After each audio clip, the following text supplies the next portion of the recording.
गदर film का एक बहुत ही फेमस डायलॉग है कि बाप बाप होता है और बेटा बेटा।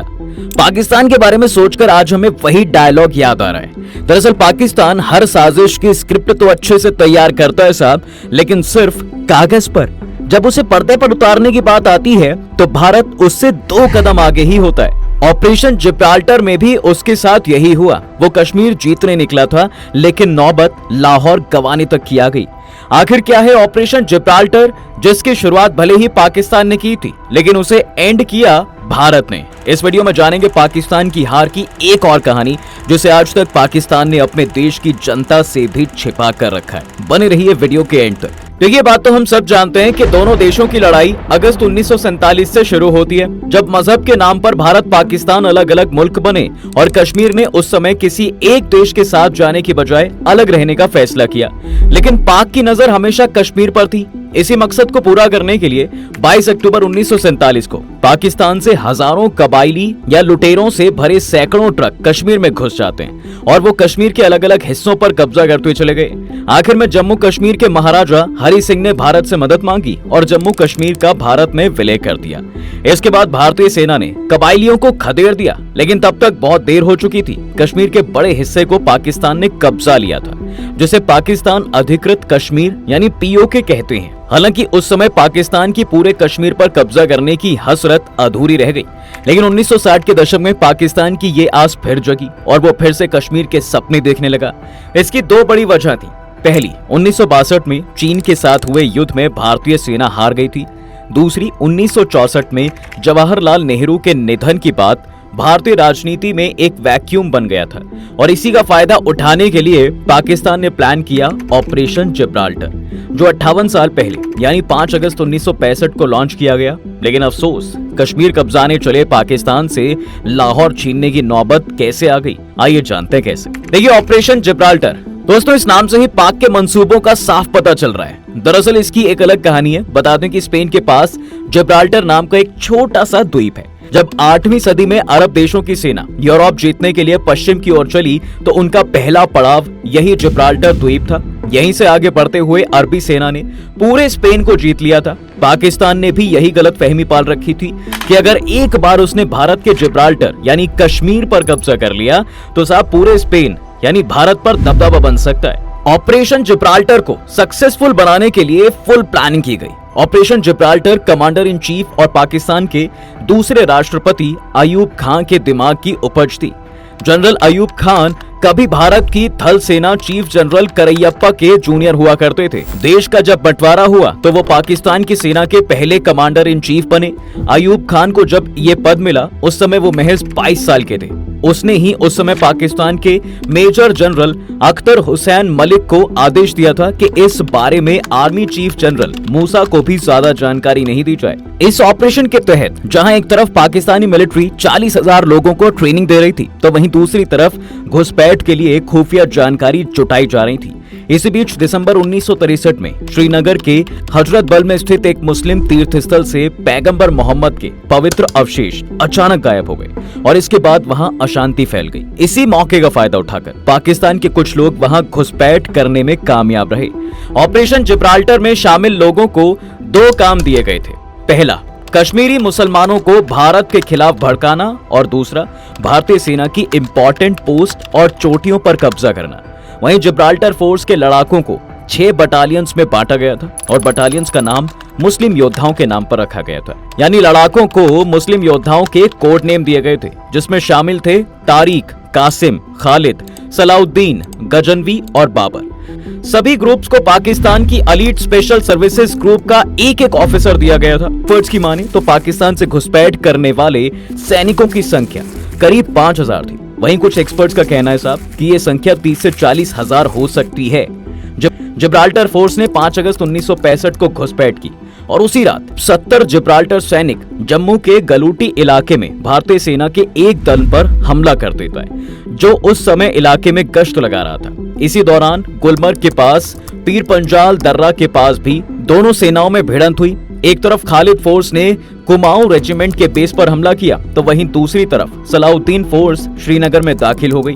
लेकिन इतनी प्लानिंग के बाद भी ऑपरेशन जिब्राल्टर फेल हो गया। दरअसल 5 अगस्त 1965 को गुलमर्ग के पास एक व्यक्ति अपनी भेड़ें चरा रहा था। तभी उसे हरी सलवार कमीज पहने 2 अजनबी आते दिखे, जिन्होंने उसे कुछ रुपए दिए और पूछा कि क्या इस इलाके में भारतीय सेना की कोई चौकी है।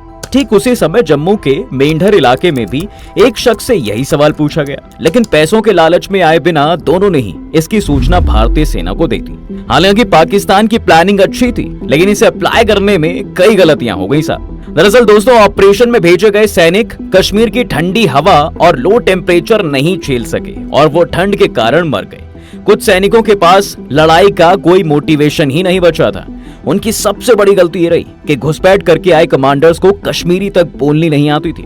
ना ही उन्हें इस बात की समझ थी कि कश्मीर में वजन मापने के लिए नॉर्म्स या मानकों का यूज किया जाता है। इसलिए दुकान पर कुछ खरीदने जाते तो तुरंत ही पहचान लिए जाते। जिन कश्मीरी मुसलमानों को वो भड़काना चाहते थे वो भी उनके खिलाफ थे और महज 3 ही दिन में उनका गेम ओवर हो गया। दरअसल 8 अगस्त को आकाशवाणी पर जिब्राल्टर फोर्स के पकड़े गए 4 अफसरों का इंटरव्यू ब्रॉडकास्ट हुआ, जिसमें उन्होंने पूरा प्लान उगल दिया। एक ऐसा ऑपरेशन जिसे पाकिस्तान के टॉप अधिकारियों से भी छुपा कर रखा गया, लेकिन अब वो रेडियो पर चल रहा था। जब पाकिस्तान को लगा कि अब उसका ये प्लान फ्लॉप होने वाला है तो उसने तोपों से गोलीबारी शुरू कर दी और यहां से भारत पाकिस्तान के बीच 1965 के युद्ध की शुरुआत हुई। और पाकिस्तान ने जिब्राल्टर के फ्लॉप होने के बाद ऑपरेशन ग्रैंड स्लैम शुरू किया। तारीख थी 1 सितंबर साल 1965। शाम के 4 बज रहे थे, तभी अचानक दिल्ली के साउथ ब्लॉक के कमरा नंबर 108 में हलचल पैदा हुई। उस कमरे में तत्कालीन रक्षा मंत्री यशवंत राव चौहान और डिफेंस सेक्रेटरी मौजूद थे। तभी सेना प्रमुख जयंत नाथ चौधरी और एयरफोर्स चीफ अर्जन सिंह दाखिल होते। उनके एंटर करते ही माहौल सीरियस हो गया। दरअसल उन्होंने भारत पाक के बीच युद्ध शुरू होने की सूचना दी। उन्होंने बताया कि छंब सेक्टर में पाकिस्तान की आर्मी भारत की ओर बढ़ रही है। रक्षा मंत्री ने बिना समय गवाए तुरंत एक्शन लेते हुए पाकिस्तान को मुंह तोड़ जवाब देने का ऑर्डर जारी कर दिया, क्योंकि भारतीय सेना उस समय जम्मू में थी और उसे बॉर्डर तक जाने में समय लगता। अगर देर करते तो रात हो जाती और हमारी सेना रात में लड़ने के लिए तैयार नहीं थी। लेकिन ये समझ नहीं आ रहा था कि जवाब कैसे दिया जाए, प्लानिंग क्या होगी। तभी एयरफोर्स चीफ अर्जन सिंह बोलते हैं, एयर ऑपरेशन। लेकिन रक्षा मंत्री ने थोड़ी हैरानी से पूछा, क्या आपको एयर ऑपरेशन पर कॉन्फिडेंस है? तभी अर्जन सिंह की आवाज आती है, आप ऑर्डर दें तो हम तैयार हैं। तभी मंत्री जी बोले, कितनी देर लगेगी? अर्जन का जवाब आया, महज 5 मिनट। इसके बाद रक्षा मंत्री यशवंत राव प्रधानमंत्री शास्त्री से मिलने पहुंचे, लेकिन वे उस वक्त पार्लियामेंट में थे और वो बिना परमिशन लिए लौटे और आते ही अर्जन सिंह से बोले, मैं एयरफोर्स को छंब सेक्टर में अटैक का आदेश देता हूं। रक्षा सचिव PVR राव ने वर्बल ऑर्डर को रिकॉर्ड किया जब तक 4:45 हो चुकी थी। ठीक 1 घंटे बाद पठानकोट एयरबेस से भारत के 8 वैम्पायर विमानों ने उड़ान भरी। ऑफिशियली यहां से भारत पाकिस्तान के बीच 1965 के युद्ध की शुरुआत हो चुकी थी। इसके बाद पाकिस्तान को सबक सिखाने और लाहौर पर कब्जा करने के लिए भारतीय सेना का ऑपरेशन शुरू हुआ। दरअसल दोस्तों, 1 सितंबर 1965 की रात तत्कालीन प्रधानमंत्री लाल बहादुर शास्त्री अपने ऑफिस के कमरे में कुछ सोचते हुए इधर उधर टहल रहे थे। इस बात का जिक्र उस समय के सचिव CP श्रीवास्तव ने अपनी किताब a life of truth in politics में भी किया है। उन्होंने लिखा कि शास्त्री इस तरह तेज चलते हुए तभी बुदबुदाते थे जब उन्हें कोई बड़ा फैसला लेना होता था। उन्होंने उस समय भी बुदबुदाते हुए कहा कि अब तो कुछ करना ही होगा।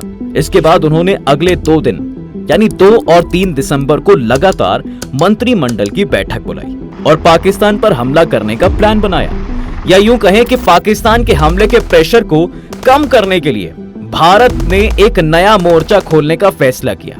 पहले डिसाइड किया गया कि यह हमला 7 सितंबर की सुबह 4 बजे किया जाएगा, लेकिन तभी पश्चिम जोन के commander in chief lieutenant general Harbakhsh Singh ने 24 घंटे पहले यानी 6 सितंबर को ही आगे बढ़ने का फैसला किया। पाकिस्तान को ऑपरेशन की भनक ना लगे, इसलिए जनरल हरबख्श सिंह शिमला में पहले एक प्रोग्राम में शामिल हुए जो पहले से डिसाइडेड था। प्रोग्राम खत्म होते ही वो हेलीकॉप्टर से बॉर्डर पर पहुंचे। सबसे पहले उन्होंने अमृतसर में कर्फ्यू लगाने का आदेश दिया। इसके बाद प्लान के अकॉर्डिंग भारत की सेना 4 जगहों से पाकिस्तान में घुस गई और कुछ ही घंटों में डोगराई के उत्तर में भसीन दोगाइच और वाहग्रियान पर कब्जा कर लिया गया। बता दें कि डोगराई लाहौर से कुछ किलोमीटर की दूरी पर पड़ता है। पाकिस्तान के लिए डोगराई स्ट्रैटेजिक रूप से इंपॉर्टेंट गांव है। वजह है जीटी ट्रंक रोड जो दिल्ली अमृतसर से होते हुए लाहौर तक जाती है। डोगराई में जीटी ट्रंक रोड के बीच इच्छोगिल नहर है जिसे पाकिस्तान की सेना ने 1950 में बनाया था ताकि इधर से लाहौर जाने वाले रास्ते को ब्लॉक किया जा सके। उस समय पाकिस्तान ने अपनी 2 बटालियंस डोगराई में तैनात कर रखी थी। वहीं 2 बटालियंस सड़क किनारे लगे मील के पत्थर के पास मौजूद थी।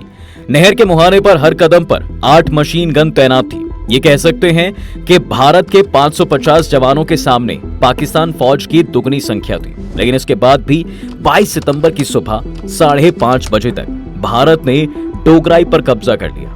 वहीं अगले 1 दिन तक भारतीय सेना डोगराई से लाहौर पर गोले बरसाती रही और आखिर में 23 सितंबर को यूएन सिक्योरिटी काउंसिल को बीच में आना ही पड़ा।